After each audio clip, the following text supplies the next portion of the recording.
Magandang araw mga ka-happy. So ngayon naman ay isang kwento ang aking i-share sa inyo na sana makakuha kayo ng lesson, ano? So, mayroong isang teacher na gusto niyang turuan ng lesson ang kanyang mga estudyante. Ang sabi niya, nagsulat siya ng 1 sa board.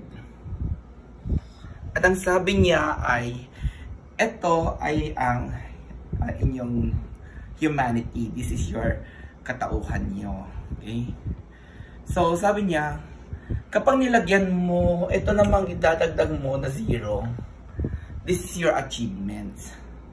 So, habang nadadagdagan ng 0 ang inyong pagkatao, katauhan, nagiging tumataas ang estado mo, nagiging tumataas ang value ng buhay mo.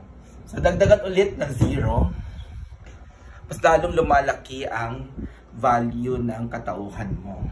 Another 0, lalong tumataas ulit ang value ng iyong pagkatao. It's another 0, lalong tumataas ulit ang iyong pagkatao.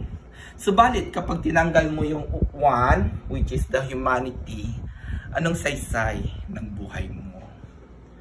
So, sana may natutunan kayo mga ka-happy. So, magandang araw!